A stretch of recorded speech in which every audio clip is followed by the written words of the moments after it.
El Instituto Estatal Electoral de Chihuahua presenta Espacio Electoral. Espacio Electoral. Adentrémonos con la información de gran interés para todos. Espacio Electoral al aire. En Radio Universidad.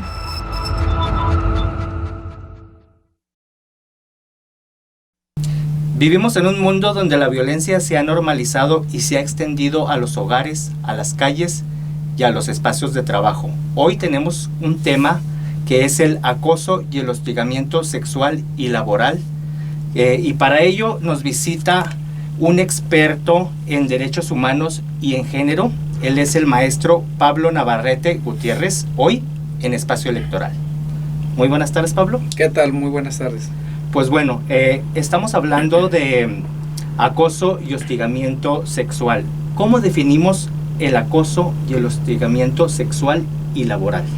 Mira, son dos manifestaciones muy específicas de violencia que, como bien lo señalas en la introducción, está permeando los espacios ya no solo públicos, la calle, sino que ahora también tenemos una manifestación muy grave de violencia sexual en el ámbito de lo laboral. Y esto es algo preocupante porque justo tendremos que identificar como un fenómeno persistente para atenderlo. Me gustaría, si me permites, hacer dos breves distinciones sobre los conceptos. El hostigamiento sexual es una práctica en donde necesariamente necesitamos la presencia de un ámbito de poder, alguien que ejerce poder y se da de manera vertical hacia abajo. El acoso no necesitamos necesariamente un mecanismo de que alguien ejerza la autoridad, sino que se puede dar entre compañeros, entre pares.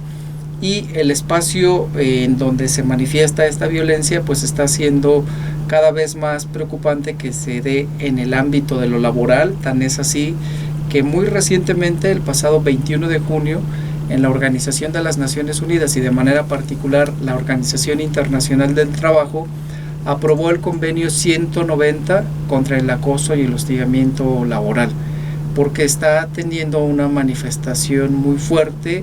El proceso de violencia social en el que está inmerso el mundo está permeando no solo los ámbitos del hogar, donde tenemos altas tasas de incidencia de violencia, sobre todo contra mujeres, niñas, niños, adolescentes y personas de la tercera edad, sino que también el espacio comunitario, la calle, está siendo escenario de este tipo de violencia, pero está también ahora ya permeando de manera muy preocupante en el ámbito de lo laboral, en el espacio laboral, que debería ser un espacio preservado de este tipo de violencias, y también en el espacio de las escuelas.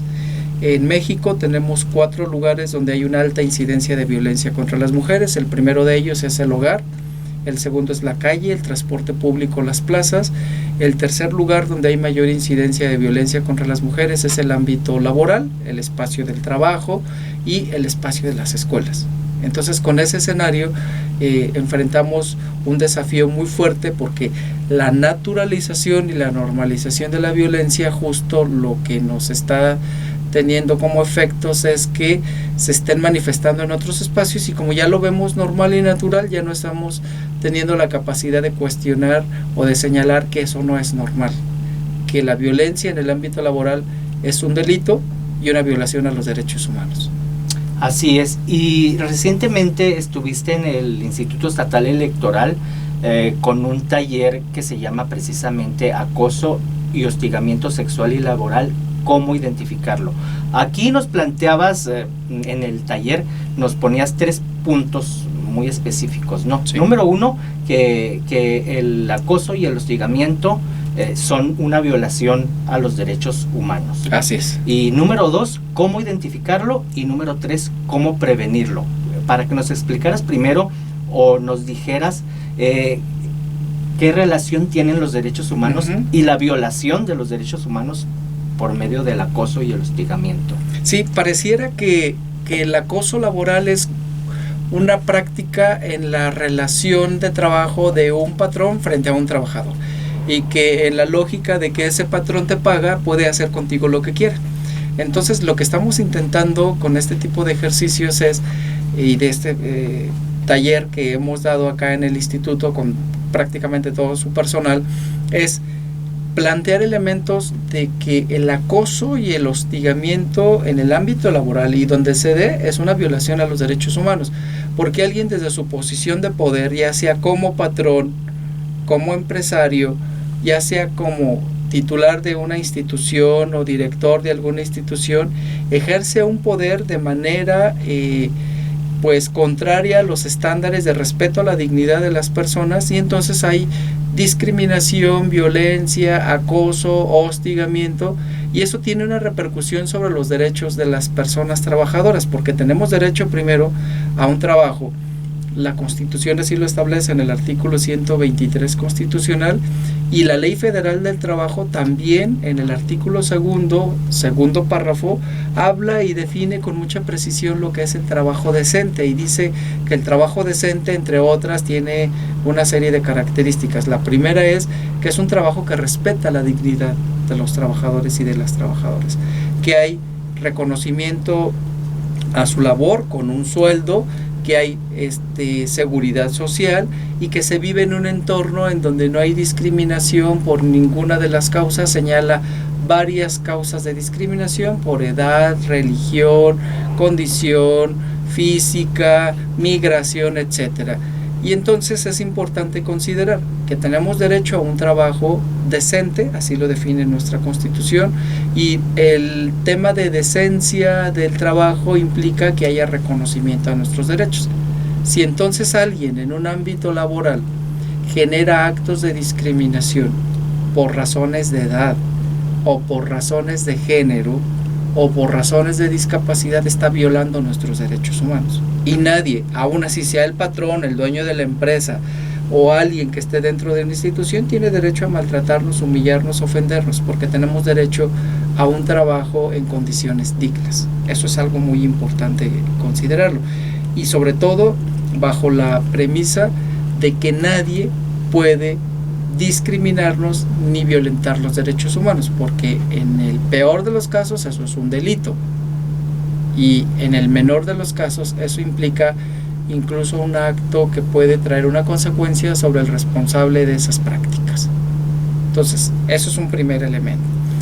¿Cómo identificarlo? Pues tenemos que hacer un ejercicio de ponderación del caso, es decir, tenemos que tomar un caso y analizarlo a la luz de esos derechos.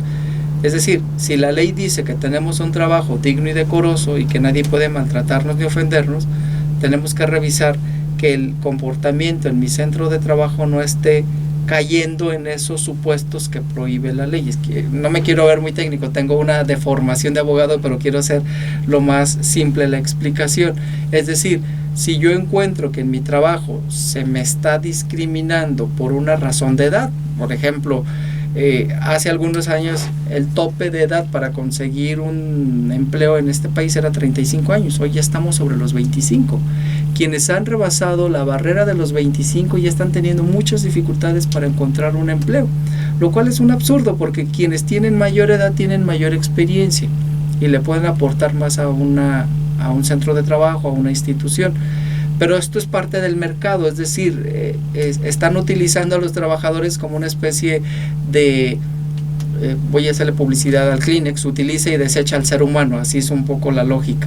Entonces, no solo hay discriminación por razones de edad, también hay discriminación por preferencias sexuales. Hay gente que por su preferencia sexual no se le permite ingresar a un trabajo, o se le expulsa de un trabajo porque descubrieron que no está dentro de los patrones de la heterosexualidad, es decir, alguien que es gay, lesbiana, bisexual, transexual, etcétera.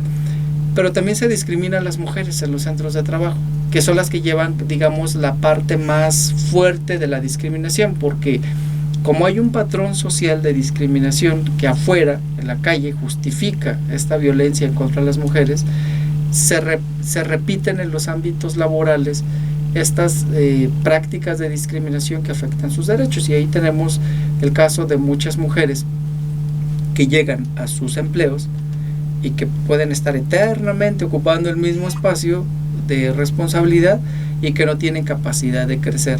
¿Por qué? Porque están en medio de una situación de falta de oportunidades. Pero hay otras que incluso por su razón de género son víctimas de acoso sexual. Es decir, el espacio del trabajo se convierte en un terreno de disputa de dignidad y derechos donde las mujeres son fundamentalmente las más afectadas. Y qué no decir de las personas que tienen alguna discapacidad o de las personas que tienen alguna otra condición que por esa condición justo se les limita el ejercicio de sus derechos. Entonces, si me permiten hacer un resumen apretado de esta charla, lo primero que tendríamos que decir es que el acoso laboral es una violación a los derechos humanos. No es normal que nuestros jefes nos maltraten, nos humillen, nos ofendan. No le da derecho al que yo trabaje con alguien a que me maltrate, me humille, me ofenda. Y tiene la obligación de un trato adecuado hacia sus subalternos. Pero yo también como trabajador tengo la obligación de cumplir en tiempo y forma con mi trabajo y de dedicarle con todo el profesionalismo que sea posible al cumplimiento de ese objetivo que tengo dentro de una institución de trabajo. Y es sintomático que Naciones Unidas en 2019 esté aprobando una estrategia de intervención frente al acoso laboral en el mundo. Ahora, lo que tenemos que plantear quienes nos dedicamos a los temas de derechos humanos es si un instrumento internacional va a resolver lo que está pasando en el ámbito local. Es decir, yo creo que sí y no.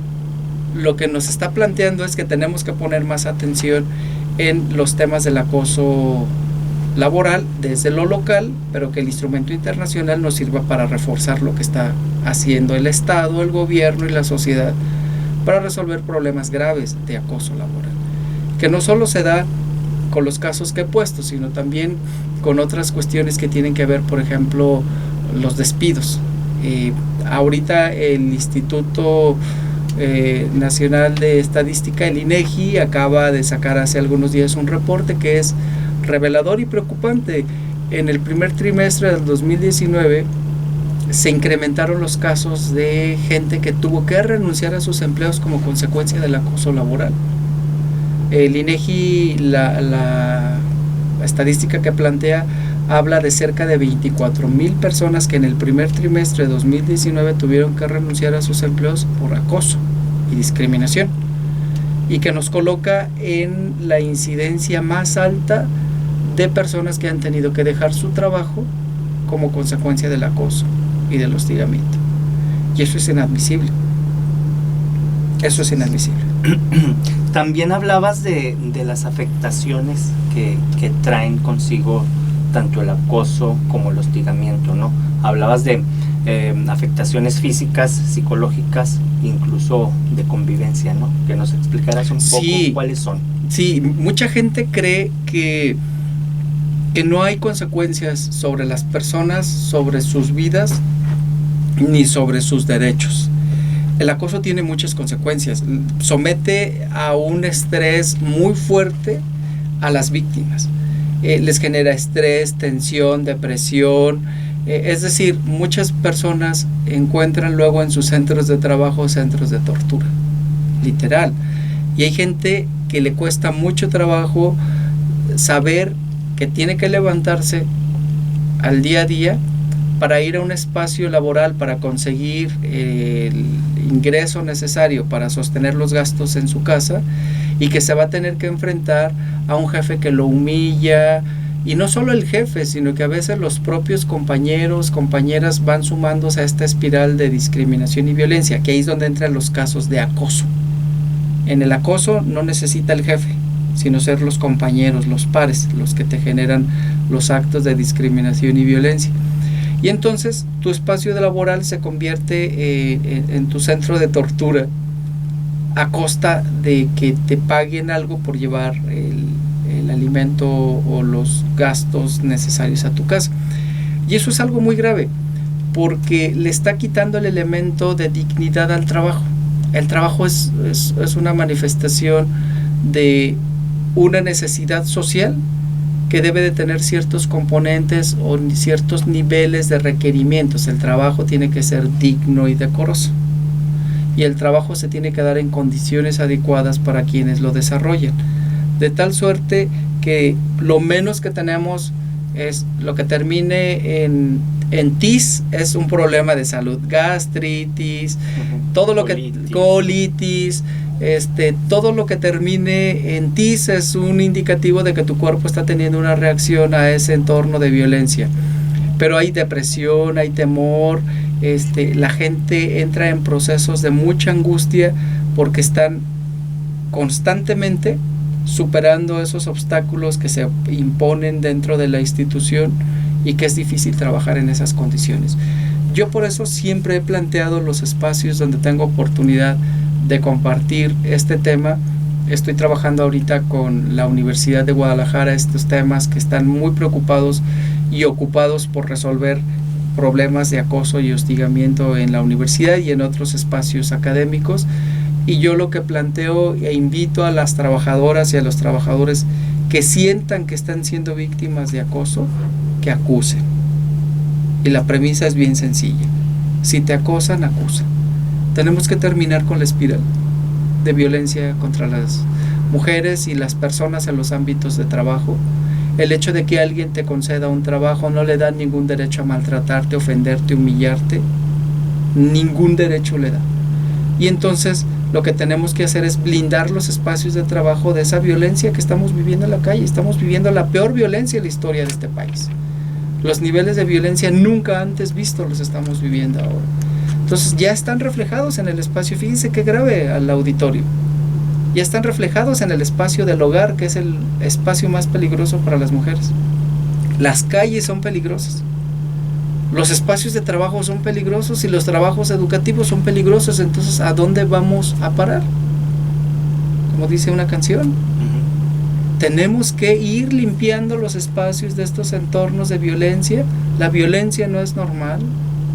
La violencia debilita la estructura social, el tejido social, lastima a los más débiles y no podemos acostumbrarnos a vivir con violencia en nuestro espacio de trabajo, que es donde a veces vivimos más que en nuestra propia casa.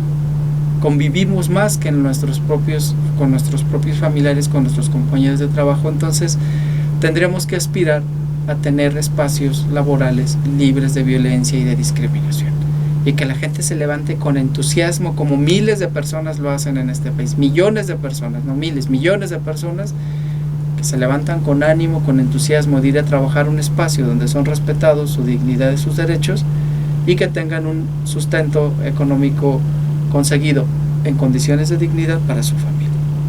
Hablábamos de que no se identifica esta violencia, no se identifica a veces el acoso, no se identifica el hostigamiento, pero es tanto para las personas que lo reciben como para las personas agresoras, ¿no?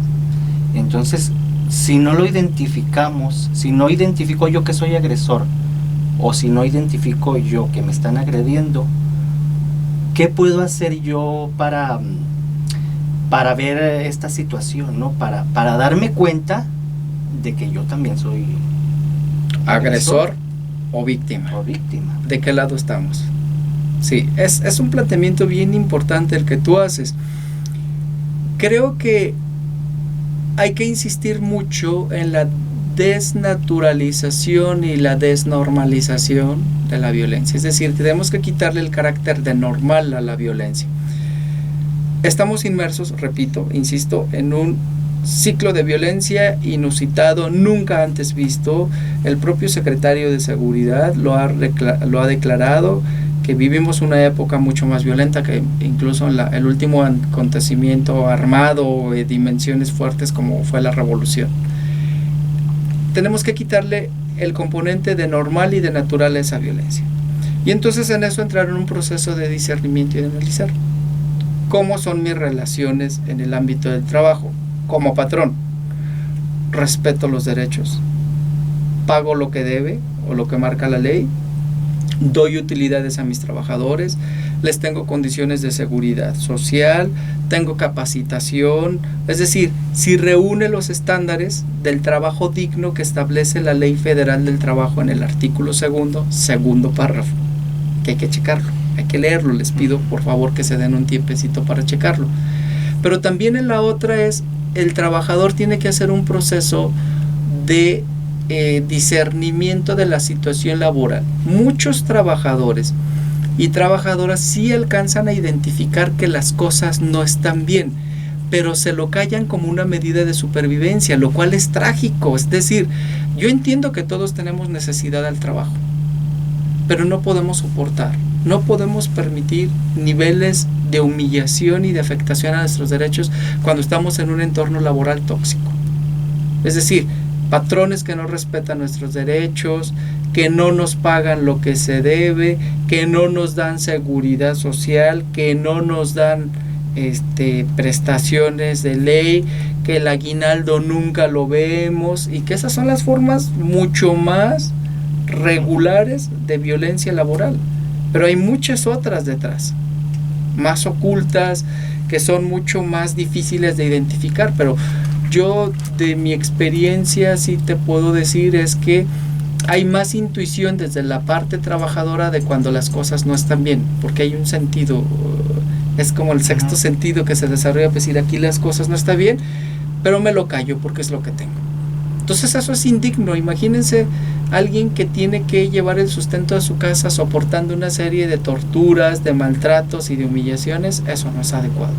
Y sí hay que trabajar mucho. Yo por eso celebro mucho y agradezco la invitación del Instituto Estatal Electoral, que además son pioneros en el país ustedes en estar trabajando. Naciones Unidas acaba de sacar el convenio 190 contra el acoso y el hostigamiento laboral, y ustedes días después, 10 y tantos días después, están ya trabajando estos procesos de capacitación, y que sí nos permite justo hacer un análisis. Yo estoy discriminando, yo estoy teniendo un entorno de trabajo bajo los estándares de respeto a los derechos humanos, o estoy violándolos.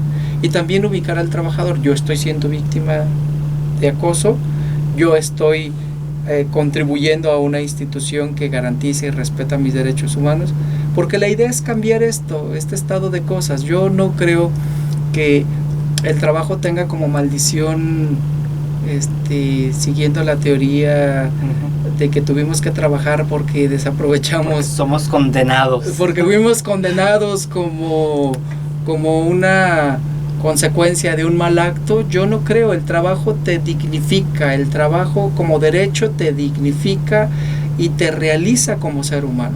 Y yo no concibo que alguien tenga que trabajar en un espacio en el que sufra por ir a trabajar. Y de verdad yo conozco mucha gente que sufre, primero porque está haciendo lo que no le gusta, es decir, está haciendo un trabajo que no le llena, que no le gusta, que no le apasiona, pero es lo que tiene. Pero además llega y lo hace en condiciones de violencia. Está peor la cosa, de verdad, porque entonces luego entramos a vicios de la relación de trabajo. El trabajador pues hace algo que no le gusta, que no le apasiona, y pues hace como que trabaja, y el patrón pues también hace como que le paga, no respeta, coacciona a sus trabajadores, les limita sus derechos. Es decir, se genera un círculo vicioso que a final de cuentas tiene consecuencias sobre la productividad de ese trabajador y de esa empresa o institución. Entonces lo ideal es que la gente encuentre un trabajo que le llene plenamente la parte, si me permiten, espiritual de lo que hagas, que ames lo que haces, pero que además que lo hagas en condiciones dignas. Y eso te da un plus. Y gana todo. Gana el trabajador, gana el patrón, gana el sistema de producción porque se generan mejores condiciones, y también gana la sociedad. Así es. Y pues bueno, la gran pregunta de este tema es ¿cómo prevenir?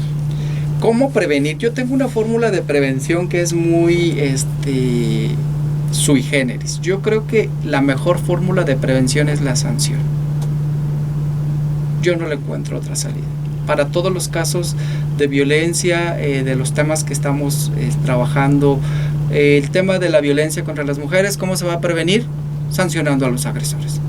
Porque hasta ahora ha estado probado que la falta de castigo de cualquier forma de violencia, de la violencia callejera, de la violencia contra las mujeres, de la violencia contra los niños, las personas de la tercera edad, ha sido justo el que no se sanciona. Tenemos unos grados de impunidad escandalosos en el país. Según datos de varias instituciones que han medido los niveles de impunidad, me refiero a uno que es importante, el de la Comisión Nacional de los Derechos Humanos, habla que tenemos grados de impunidad del 98%. Es decir, de todos los delitos que se cometen hay solo un pequeño porcentaje que se denuncia. De esos que se denuncian, el 98% no pasa nada. No son sancionados y no hay consecuencias sobre los agresores. En el caso del acoso laboral, pues tenemos un problema también de impunidad. Y yo creo que la mejor fórmula de prevención es la sanción. De cero tolerancia al acoso laboral. Yo aspiraría a que en México todos los espacios laborales sean espacios libres de acoso y de violencia, de cualquiera. Violencia por razones de género, violencia y acoso laboral. Y eso nos permita generar espacios adecuados laborales, sin discriminaciones y violencia. Segundo, tenemos que trabajar mucho el esquema institucional para encauzar los casos de acoso. Son muchos. Ya en Naciones Unidas se tomó un paso muy importante aprobando el convenio 190 contra el acoso y el hostigamiento laboral. Lo que tenemos que hacer en las instituciones es contar con mecanismos para procesar esos casos. Es decir, todas las instituciones tienen posibilidades de tener conflictos, que es lo que les decía yo en nuestros talleres de estos 2 días. No hay que evadir el conflicto. El conflicto es una palanca de transformación social. El problema es cómo afrontamos los conflictos. Y los conflictos, cuando no los tratamos bien, luego van desencadenando en otras formas de violencia como el acoso laboral. Muchas gracias por abrirnos este panorama, ¿no? Al contrario, muchas gracias. Mi nombre es Rolando Nájera y fue un gusto estar con ustedes en Espacio Electoral, en este programa del Instituto Estatal Electoral que transmitimos por el 106.9 FM de Radio Universidad, así como por nuestras diferentes plataformas del Instituto Estatal Electoral. Hasta la próxima. El Instituto Estatal Electoral de Chihuahua presenta Espacio Electoral. Espacio Electoral. Adentrémonos con la información de gran interés para todos. Espacio Electoral al aire. En Radio Universidad.